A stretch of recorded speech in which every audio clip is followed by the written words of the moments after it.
Eh bien, bonjour tout le monde, bienvenue dans un radiovlog. Ça fait un petit moment que j'avais pas fait de radiovlog, donc je me dis que c'est le moment d'en refaire un. Et le petit radiovlog que je vais faire, je vais vous faire un petit récapitulatif des journées de l'AMSAT auxquelles je suis allé il y a quelques jours, il y a maintenant une dizaine de jours. Donc ça se passait sur 2 jours, les journées de l'AMSAT.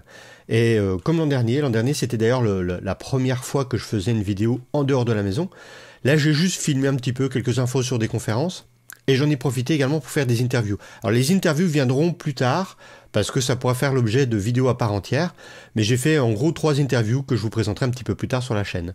Mais pendant les journées de l'AMSAT, il y a eu des présentations sur des activités autour de l'espace, entre la radio et l'espace. Il y a eu tout un ensemble de présentations qui ont eu lieu.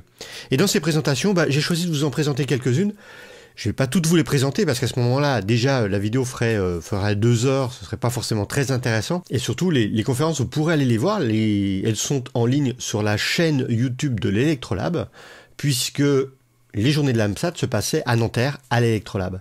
Alors d'ailleurs, justement, une des vidéos intéressantes qui a été présentée, c'est une vidéo qui a été faite par Yannick, qui fait partie de l'Electrolab, qui est un des fondateurs de l'Electrolab. Plus tard, dans l'année, je vous ferai une petite interview donc, de Yannick que j'ai enregistrée à cette occasion-là. Comment tu qualifierais l'Electrolab en 2 mots?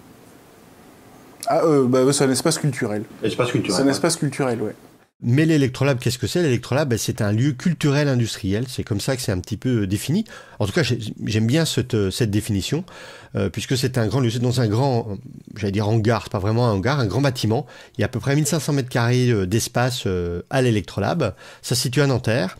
Et dans ces 1500 mètres carrés, il y a plusieurs espaces. Des espaces électroniques, dans lesquels il y a 3 espaces électroniques, dans lesquels on peut faire du prototypage, dans lesquels on peut faire du montage électronique. Il y a 3 espaces pour la mécanique. Alors quand on dit la mécanique, il y a de l'assemblage, il y a de l'usinage, il y a plein d'éléments comme ça. On peut faire de la mécanique assez avancée. Il y a des équipements assez impressionnants là-bas. Et puis il y a également une zone de conférence. Alors il y a d'autres zones. Je vais extrêmement vite en vous le présentant. Il y aura plus de présentations sur l'interview par Yannick. Je vous invite à aller voir le site de l'Electrolab. Il y a pas mal de choses qui se font là-bas. On peut faire de la culture, on peut faire de l'électronique, on peut faire de la radio, on peut faire des conférences. Il y a toutes ces choses-là qui sont à l'Electrolab. Et l'idée qui est derrière l'Electrolab, alors c'est un hackerspace, et l'idée qui est derrière l'Electrolab, c'est d'apprendre les choses en les faisant. Et d'ailleurs, en les faisant, on se confronte au problème de la réalisation des choses. Et c'est ça l'idée qui est derrière l'Electrolab, c'est de pouvoir se confronter à tous ces problèmes, à toutes ces choses-là. L'idée étant de pouvoir s'approprier des connaissances derrière. Voilà, donc ça c'était la première conférence qui a eu lieu par Yannick sur l'Electrolab. Toujours dans la partie un petit peu organisation, il y a une autre conférence que j'ai bien aimée, sur laquelle je vais aller assez vite, mais qui est une conférence de marine de Space Up qui présentait l'association Space Up. Pourquoi? Parce que l'association Space Up, c'est une association qui va réaliser des événements autour de l'espace. Mais elle va pas simplement réaliser des conférences, etc. C'est un petit peu différent comme ça, puisque l'idée derrière Space Up, c'est qu'il n'y a pas de personnes qui viennent juste regarder, pas de spectateurs, il y a que des participants. Parce qu'une des grosses parties de ce qui se fait autour de Space Up, c'est ce qu'ils appellent le principe de la non-conférence et des grid sessions. Alors c'est quoi les sessions de grid comme ça? C'est que dans une grid, il y a une grille. Ici, nous on a une grille où il y avait 6 cases de mémoire. Il y avait peut-être 8 cases, je sais plus si c'est 6 ou 8. Ça devait faire 8 cases. 8 cases dans lesquelles les gens vont proposer une thématique, et dans cette thématique-là, il y a des personnes qui vont s'inscrire pour aller suivre, pour aller discuter. Alors ça peut être plein de trucs, ça peut être des discussions, ça peut être des présentations, ça peut être plein de choses. Et une fois que pendant 20 minutes on a discuté, en tout cas c'est comme ça que ça s'est passé aux journées de l'AMSAT, on a discuté autour d'un sujet, il y a eu un petit compte-rendu de 5 minutes qui a été fait. Donc il y a eu 8 présentations en 4x2 si je me souviens bien là-bas. Alors Space Up, ils font également d'autres trucs, ils font également des mini Space Up qui sont plus petits en termes de taille et en termes de durée, mais ils font également le Last Jeudi, et le Last Jeudi c'est le dernier jeudi du mois, dans plusieurs villes de France, où il y a un apéritif qui est fait dans un bar, avec des discussions informelles, peut-être quelquefois 1 ou 2 conférences, mais des discussions informelles autour de l'espace. Alors ça c'est un petit peu pour la partie organisationnelle. Maintenant, dans la partie plus concrète au niveau de l'espace, il y a une présentation que j'ai beaucoup aimée, qui est la présentation de Sylvain Valla autour des projets ARIS. Alors les projets ARIS, qu'est-ce que c'est? Ça a été déjà une présentation de ce que sont les projets ARIS. Je mettrai le lien vers ces différentes conférences-là dans la description avec le timecode pour qu'on soit directement sur la bonne présentation, parce que c'est des vidéos qui sont assez longues. C'était le streaming qui avait lieu. Il y a une présentation de ce que c'est que le projet ARIS. Le projet ARIS permet à des élèves d'école de découvrir le monde de l'espace en lien avec la station internationale. Le ISS de ARIS, c'est pour la station internationale, la station spatiale internationale. Et ça va notamment permettre à des élèves de poser des questions à un astronaute ou un spationaute ou un cosmonaute à bord de la station spatiale qui va lui répondre en direct par radio. Alors du coup, une fois qu'on sait un petit peu ce que c'est que le projet ARIS, Sylvain est revenu sur la mission de Thomas Pesquet qui doit retourner prochainement dans l'espace. Alors ça devait être fin 2019, début 2020, ça avait été annoncé en 2018. C'est repoussé à mi-2021 avec un décollage au plus tôt en juin 2021. Donc vraiment, c'est pas tout de suite, ce qui repousse un petit peu les projets. C'est un petit peu dommage parce que c'est un peu frustrant, mais par contre, ça permet de laisser un petit peu de temps pour préparer les projets. Ça veut dire qu'il y aura des liaisons entre des écoles françaises et Thomas Pesquet qui va répondre aux questions. Ces liaisons-là ne pourront pas avoir lieu en dehors des périodes scolaires. Donc du coup, ça sera plutôt entre septembre 2021 et janvier 2022. A priori, c'est à peu près à cette époque-là que pourront avoir lieu les prochaines communications entre des écoles en France et Thomas Pesquet, parce que c'est à peu près cette période-là qui sera dans l'espace. Alors c'est pas pour tout de suite, on est bien d'accord. Et on a quand même eu quelques infos. En informations intéressantes, on a pu apprendre qu'il y aurait a priori entre 8 et 12 contacts qui seront effectués pendant cette période-là. Donc ça va être une période assez chargée, assez intense de ce côté-là. Pour que ça fonctionne, il faut que les projets aient été commencés avant. Il faut qu'ils aient commencé pour la rentrée 2020, donc là au mois de septembre 2020. Alors actuellement, il y a une trentaine de dossiers qui ont été présentés, donc il va falloir faire une sélection de ce côté-là. La sélection sera présentée fin 2020, début 2021. Quelles sont les écoles qui ont déposé un dossier, qui pourront participer et qui pourront donc discuter avec la Station Spatiale Internationale à l'aide d'un radioclub. En général, c'est à l'aide d'un radioclub. Quelquefois, ça se fait par conférence Telebridge. Alors, la conférence Telebridge, c'est quoi? La conférence Telebridge, c'est tout simplement que, en réalité, les astronautes ne peuvent répondre aux questions des élèves des différentes écoles. C'est pas que pour la France, ça se fait dans le monde entier. Et les astronautes doivent avoir des périodes relativement calmes pour pouvoir faire ça. C'est-à-dire, c'est pas des périodes dans lesquelles ils ont des missions importantes à réaliser. Donc, en gros, on leur trouve une période calme. On leur dit, bah là, tu vas pouvoir faire le projet ARIS, répondre aux questions d'une école. Le problème, c'est qu'il faut que cette période calme, cette période de disponibilité se trouve pendant un passage au-dessus d'une école, au-dessus de l'école concernée.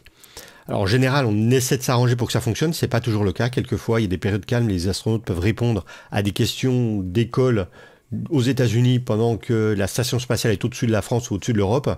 Et là, forcément, ça ne fonctionnera pas puisque aux États-Unis, on n'entendra pas la station spatiale si elle est si loin que ça. Alors pour ça, il y a des stations un petit peu partout dans le monde qui font office de relais, qui elles vont communiquer directement par radio avec la station spatiale et qui vont se connecter soit par ligne téléphonique, soit par ligne internet avec la fameuse école. Et ça, c'est ça qu'on appelle le Telebridge. L'an dernier, j'ai posté plusieurs fois sur Twitter notamment des périodes ARIS où on pouvait écouter les réponses d'un astronaute à une école. Il y a eu plusieurs fois des questions qui étaient répondues à destination d'écoles aux États-Unis, alors qu'on était au-dessus de l'Europe. On passait par ce mécanisme de Telebridge. Alors voilà, la conférence était assez intéressante parce que il a vraiment mis en place toute la présentation de quels sont les acteurs qui sont impliqués dans ces communications-là. Il y a pas mal de monde, parce qu'il y a des associations radioamateurs, il y a également le CNES, il y a également l'ESA. Enfin, c'est vraiment un gros truc, donc c'est assez intéressant à regarder. Dans mes coups de cœur de ces présentations-là, il y en a une que j'ai bien aimée, qui était la conférence de Horn SkySat. Alors Horn SkySat, c'est quoi? C'est un CubeSat, donc c'est un petit satellite sous la forme d'un cube, mais qui n'a pas vocation à réellement aller dans l'espace. Ça a été fait par une école dans l'Orne, d'où le nom Horn SkySat. C'est un satellite fictif pour comprendre, il y a un projet pédagogique autour de ça, pour comprendre le mécanisme des ondes radio et le mécanisme de la transmission d'informations par ondes. Là, c'est par ondes électromagnétiques et c'est par la lumière. Alors, il y avait déjà eu des choses qui avaient été faites dans cette école-là, puisque Marie et Mathieu, qui présentaient la conférence, avaient fait un contact avec Thomas Pesquet il y a 2 ans ou 3 ans, je ne sais plus exactement. Et à cette occasion-là, avaient déjà présenté des mécanismes de SSTV, avaient déjà présenté des mécanismes de course radiogoniométrique. Donc, ils avaient déjà fait un travail autour de ça, qu'ils ont vont continuer de reproduire. Et en plus, ils ont fait un faux satellite qu'on va poser au milieu d'une pièce, et pour montrer que depuis des stations au sol, donc on a 2 stations au sol qui envoient de la lumière vers le satellite, et le satellite retourne cette lumière-là vers l'autre station au sol, et l'autre station au sol émet un son. Donc d'un côté, on met une pioche pour pouvoir faire du code Morse, et sur l'autre station, on reçoit le code Morse en passant par le satellite. Alors c'est fait vraiment sous forme de bricolage avec du matériel de récupération, c'est assez sympa à voir, et je trouve que ça illustre vraiment très très très bien le fonctionnement d'un satellite en réalité. Donc ça c'est vraiment un truc que j'ai bien aimé parce que j'ai trouvé ça vraiment fun et vraiment rigolo à faire. Le CubeSat a été fait en impression 3D. Je ne désespère pas de pouvoir interviewer Marie et Mathieu. Malheureusement, là, pendant le week-end, on a été pris de court. On n'a pas pu le faire pour des contraintes de temps. Mais j'espère bien pouvoir les interviewer, qu'ils puissent nous raconter un petit peu cette histoire-là, parce que franchement, c'est très très sympa ce qu'ils ont réalisé. Voilà. Alors après, il y a eu plein d'autres conférences. Hein.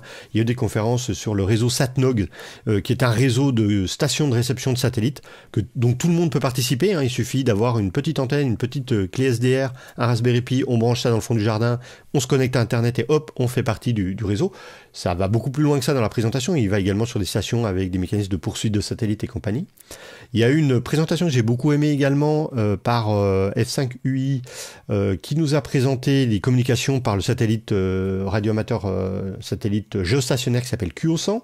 J'ai également fait une interview de F5UI où il a fait depuis la Guyane une communication avec le satellite radioamateur alors qu'il était à 2 degrés au-dessus de l'horizon. Quelques petites histoires autour de ça, ça pourrait être assez sympa à suivre. Pareil, une interview qui viendra un petit peu plus tard sur la chaîne.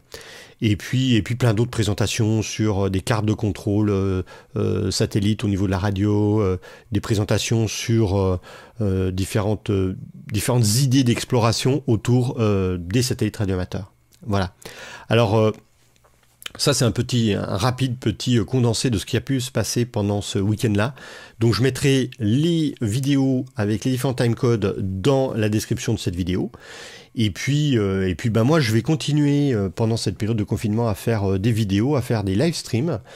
Et puis, je vais vous dire tout simplement à la prochaine pour une nouvelle vidéo. Ciao les geeks!